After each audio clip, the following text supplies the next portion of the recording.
Bismillah ar-Rahman ar-Rahim. Welcome to the 14th lesson of our simplified Tajweed series, which is a series of Tajweed lessons introduced by Quran University uniquely designed Quran learning management system with the purpose of introducing Tajweed in a modern and easy approach. Through this series of lessons, you'll be introduced to Tajweed rules using a unique, modern, and innovative approach to teach Tajweed, utilizing the color codes of Mus'haf al-Tajweed as a common denominator to link between those lessons and Tajweed rules. With such approach, we aim to make the understanding of Tajweed rules much easier and help you to practically apply those rules while reading the Quran.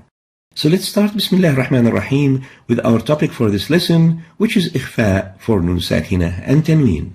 And the Arabic name for this lesson is Al-Ikhfaa al-Haqiqi lin-Nun al-Sakinati wat-Tanween. In this lesson, we'll attempt to understand the applied Tajweed definition for Ikhfaa, or hiding of the Nun Sakinah and Tanween, and distinguish between Ikhfaa, Idhar, and Idgham. We'll learn about those letters that are associated with the hiding of the Nun Sakinah and Tanween, the Ikhfaa. And we'll take examples for Ikhfaa rule. And then we'll practice what we have learned by attempting to extract cases from the Quran and apply Tajweed rules on them. Remember what we have mentioned in our introduction about our Quran learning management system, that whether we're using the desktop version or the mobile version, in both cases we use the Ottoman script of Medina Mus'haf with Tajweed color codes, which we call Qawaid Alwan al-Tajweed, where every Tajweed rule, hukum, is given a unique color code. The objective of these color codes is to alert us to the presence of Tajweed rules while reading the Quran. Based on that, we'll link now the color used in Mus'haf al-Tajweed with the hukum Ikhfaa, the rule of Ikhfaa, which is the color green. Let's look at this example. Man kana. The noon here is followed by one of the Ikhfaa letters, the kaf, and thus the rule of Ikhfaa should be applied on it.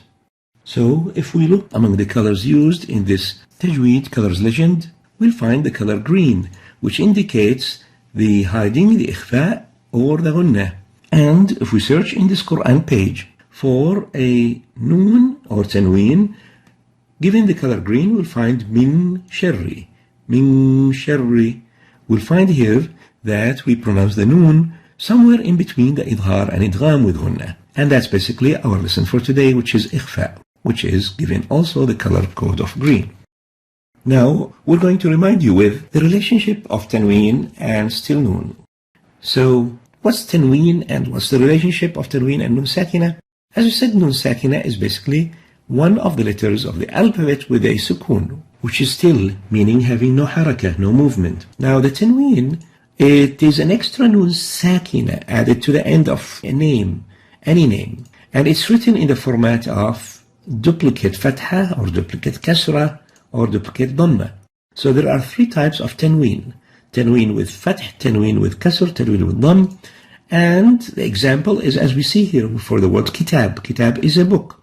Now a book with Tanween, Fath, Kitaban, or Kitabun, Tanween Dhamm, or Kitabin, Tanween with Kasr, duplicate Fatha, duplicate Dhamma, duplicate Kasra, and it is pronounced like this: Kitaban, Kitabun, Kitabin. So basically, after the word Kitab, there is a Nun Sakinah with a Fatha on the last letter of Kitab, and that's Tanween Fatha.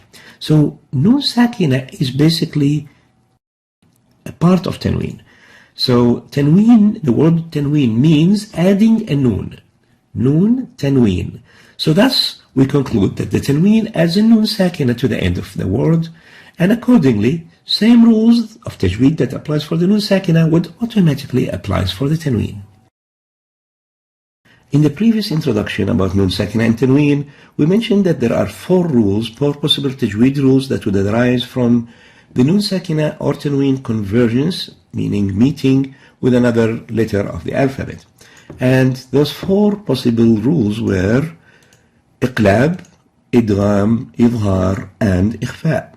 And we said that the rule would be based on the letter that follows the Nun Sakinah and Tanween, and in the case of Iqlab, that letter would be the Ba, and in case of Idgham, there would be either those letters in green or the letters in gray, and we said if we have the ya, nun, mim, and waw, it will be an idgham with ghunnah, and it is mentioned in the green letters of the word yarmalun, while in the case of lam and ra, it would be idgham without ghunnah, which in turn is represented by the gray letters of the same word yarmalun. Then we talked about idhar, saying that it has 6 letters, and then we talked about ikhfaa, and we said that it would be related to the rest of the letters of the alphabet. And this lesson is going to be dedicated for ikhfaa, which means hiding of the nun sakinah or tanween. So let's start by defining ikhfaa. Linguistically, ikhfaa means hiding, concealment, covering.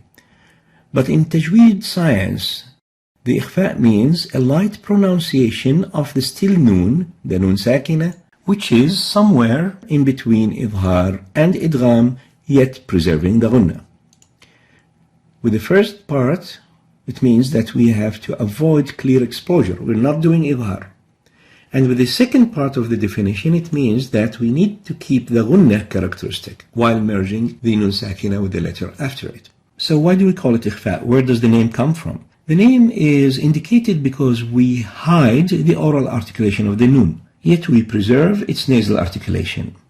And if we remember in the lesson on articulation of letters and its characteristics, we talked about the nun articulation and characteristics. We've mentioned that the nun has 2 articulation zones. The first articulation zone of the nun is oral, where the nun is articulated at the tip of the tongue opposite to the gum of the upper incisor. Here, this is the upper incisor and this is the tip of the tongue. So the oral articulation is at this area, and the nun is pronounced like this. Very clear by taking the tip of the tongue up to this area. And the second articulation is the nasal one, in the nasal passages, while the nun pronounced through the nasal articulation zone would sound like this. So there is which is nasal, and in, which is oral. So the combination of the two is what gives the nun its characteristics of nasalization with the oral articulation. Now, the nun pronunciation is dependent on the letter that follows the nun. The nun is very peculiar in that whatever letters that comes after it would affect the way it's pronounced. So with certain letters, the nun would appear clearly, and that's what we call idhar. While with others, it won't appear as clear, and that's what we call ikhfaa. On the other hand, with other letters, it would be merged into those letters, and that's what we call idgham, merger. Or it can be flipped to a totally different letter, and it will be exchanged with that letter. Iqlab to a ba. So, in case of ikhfaa, this one, the oral articulation is eliminated. So basically, we hide the oral articulation of the nun. We don't pronounce the nun from here, but we keep the nasal articulation. And that's why we maintain the ghunnah while we perform the ikhfaa. And we had also talked about the nun characteristics, saying it's partially loose, apparent, lowered, and open. And if you remember in that lesson on characteristics, we've mentioned that there is an intrinsic characteristics and incidental conditional characteristics. Intrinsic ones are those that are associated with the letter as a part of its makeup. Those were divided into 2, ones with opposite, where the nun is loud, having intermediate looseness, depressed, open, and fluent. And as a non-opposite characteristics, which are intrinsic, the nun is characterized with ghunnah, and ghunnah is always a part of the nun. So we cannot eliminate the ghunnah from the nun, but we can exaggerate it, or we can decrease it, but it's always a part of the intrinsic characteristic of the nun. Now, as a conditional characteristic, the nun can be modified based on what's following it up, either into ikhfaa, exposure, idhar, merger, idgham, or iqlab, and it can be given either haraka or sukoon. And ghunnah also can be a conditional characteristic upon exaggerating it or giving more stressing on the ghunnah compared to the natural ghunnah which comes with the intrinsic characteristic of the nun. So, for nun and mim, ghunnah is a characteristic that is always associated with the pronunciation of these letters in all their conditions. And that's why we call that an intrinsic characteristic, a basic one. While in some cases you tend to probably exaggerate the ghunnah of the nun and mim, and in that case we call that exaggeration as an incidental characteristic. Now, after that quick revision of the characteristics and articulation points of the noon, we can go back to our definition, the applied tajweed definition that we have mentioned earlier, and explain what do we mean by the in-between idhar and idgham. Idhar, as we said in previous lessons, it's exposing the noon articulation clearly and showing its nasalization characteristics. So both the oral articulation and the nasal articulation with nasal characteristic and ghunnah will be both clear and exposed. On the other hand, when we talk about idgham, as we have seen in the idgham lesson, the total complete idgham. In the total complete idgham, we eliminate both the oral and the nasal. Both of them are eliminated completely. So there is no oral articulation, no ghunnah. And then we have the ikhfaa. We said ikhfaa is in between. It's in between idhar and idgham. So ikhfaa would be somewhere in between the two definitions here. Ikhfaa, in that we will have a hiding of the noon oral articulation, yet we maintain or preserve the nasalization. The ghunnah is maintained, and so we see here it is somewhere in between the idhar, where both are clear, and the idgham, where both are eliminated. Ikhfaa is in between, oral is eliminated, yet nasal is maintained. And we had also mentioned in the definition the wording of light pronunciation. So what do we mean by that? In idgham, we add emphasis, shadda, where we stress the merged into letter. We make shadda of that letter, تشديد الحرف المدغم, resulting in a duplicate instances of that letter, which is the meaning of shadda. While in the situation of ikhfa, we avoid emphasis. In that case, we have the ghunnah, but we don't do a shadda. We avoid adding a stress on the letter that follows the noon. So in summary, ikhfa is indicated when the noon sakinah or tanween is followed by one of its 15 letters. And what are those letters? They are the letters at the beginning of these words. صف ذا ثنا كم جاد شخص قد سما دم طيبا زد في تقى ضع ظالما, which means صاد ذال ثاء كاف جيم شين قاف سين دال طه زين فاء تاء ضا ظا. Now the rule, we apply light pronunciation of the still noon, the noon sakinah or tanween, somewhere in between idhar and idgham, while preserving the ghunnah, as we have explained in the last few minutes. And the practical instruction for how to pronounce the noon with ikhfa. In regard to the oral articulation, keep the tongue away from the noon articulation zone. Do not adhere the tongue to the upper gums. Direct the tongue towards the articulation of the following letter, one of those letters. And then, in regard to the nasal articulation, the nasalization characteristic, preserve that ghunnah, the nasalization, by allowing the exhaled air to pass through the nasal passages. And we can apply either viralization, tafkhim, or attenuation, tarqiq, on the hidden noon. And that will be dependent on the letter that follows the noon. Some letters are viralization letters, some of them are tarqiq letter. So if the noon is followed by a viralization letter, we apply viralization to the noon, while on the contrary, if the noon is applied or followed by an attenuation letter, then we apply attenuation to the noon. Sounds a bit confusing? Don't worry, examples will illustrate that. Now let's start with the ghunnah first. The ghunnah duration, the nasal tone that we will preserve, should be kept at 2 time units. And now time units is something we'll describe later on when we're talking about med. It's basically how much you stretch a letter. And we relate this to haraka. We have movement of opening 2 fingers or closing 2 fingers. And that unit is relative to the speed at which you are reading the Quran. So we need to avoid exaggerating the ghunnah and stretching it more than required, more than 2 units.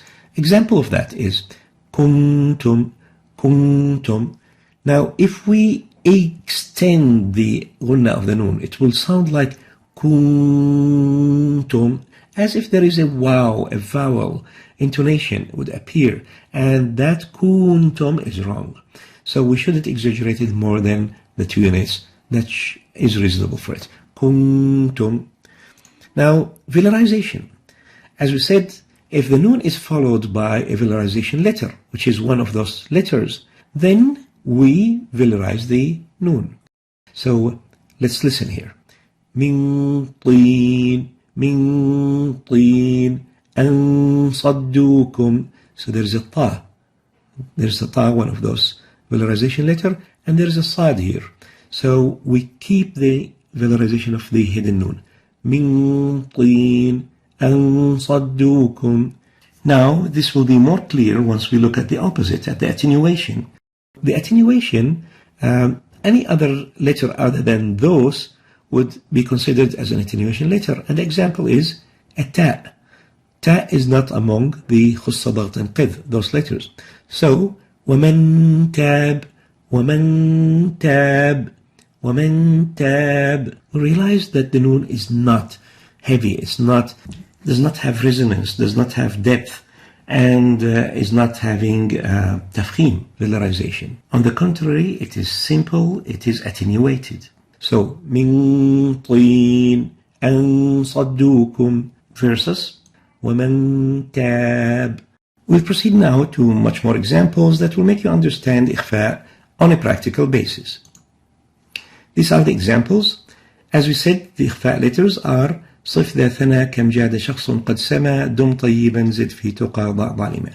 So these letters at the red at the beginning of these words are the Ikhfaa letters. So we'll start with the side, and we'll realize that for each letter will be an example for Nun Sakinah, two examples, because one example is given for the Nun Sakinah followed by the letter in the same word, in one word, while the other example is indicating the meeting of the Nun Sakinah with the letter, side for this, for example, in two words.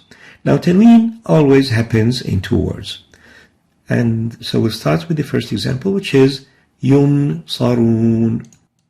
ينصرون. We will realize that the still noon, the Nun Sakinah, is followed by a sad in a single word.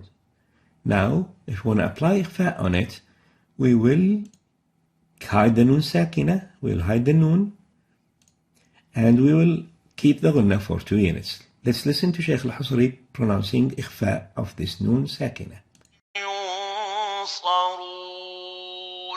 The second example, من ذا الذي.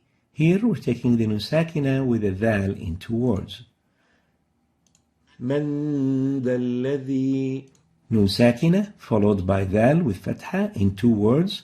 And if we apply Ikhfaa for it, we're going to hide the Nun Sakinah and going to keep the Ghunna for 2 units. As we're going to listen to Shaykh al-Husri pronouncing it like this.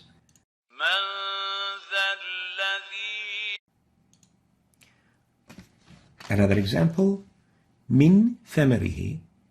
Here the noon with a tha in 2 words. Min thamarihi. So we have a nun sakina followed by a tha in 2 words, and we'll apply ikhfa by hiding the noon and then maintaining the ghunna for 2 units. The next example is minkum. Kaf following the noon in 1 word. We'll see here minkum, noon sakina followed by kaf. When we apply ikhfa on it, we will try to hide the noon and then keep the ghunna for 2 units, and it will sound like this. Minkum. Next example is man ja. Noon sakina followed by the jim letter in 2 words. Noon sakina followed by jim in 2 words. We make ikhfa by hiding the noon, maintaining the ghunna for 2 units, and sounds like this. Next example related to the sheen, man sha. Noon sakina, man sha, followed by a sheen in 2 words. We hide the noon sakina and maintain the ghunna for 2 units, and sounds like this. Another example related to the seen and min su. Min su. Noon sakina follow the seen in 2 words. We hide the noon sakina and we maintain the ghunna for 2 units, and sounds like this. One more example related to Tanween. ثَمَنًا قَلِيلًا. You're seeing here the Tanween. ثَمَنًا قَلِيلًا. Followed by a qaf in 2 words, of course. And if we want to apply the hiding of the nun sakinah, keeping the ghunna for 2 units, and it will sound like this.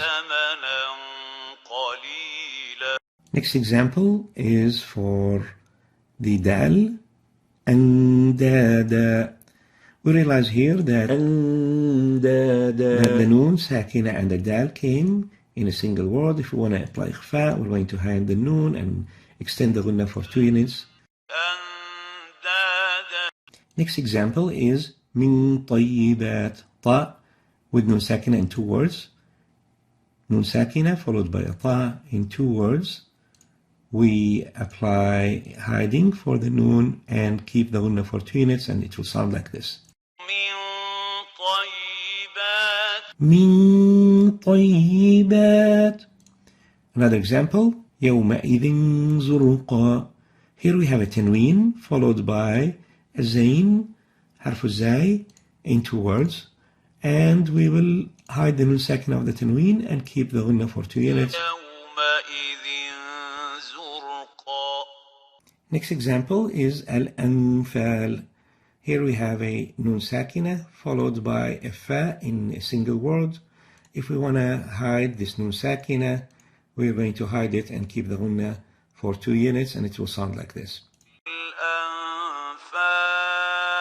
Al-anfal. Next example, man tab. It's a ta following the nun in 2 words. So we have the nun sakinah followed by a ta. In 2 words, we'll hide the nun and we're going to keep the ghunna, and it will sound like this.